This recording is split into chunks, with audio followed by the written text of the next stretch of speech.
We've got two triangle prisms, A and B, are similar. Similar means one is an exact enlargement of the other. The cross-section of A has a length of 8 and the cross-section of B has a length of 11. If the total surface area of A is 128 centimeters squared, what is the total surface area of B? Well, the scale factor from A to B means we will need to multiply by 11 over 8 because it's going from a smaller to a larger. So 11 over 8. If we're going this way, then it will be 8 over 11. This isn't length scale factor.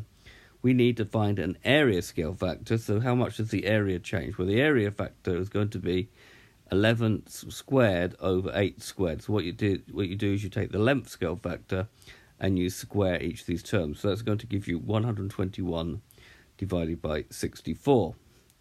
Therefore, the surface area of B will be the area scale factor, which is 121 over 64, because we're talking about surface area here, times the scale factor of the area of the smaller one, which was 128.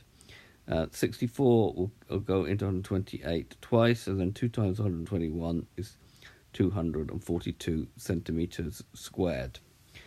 Okay, so this has been a video to show you how to find area when you have two similar shapes.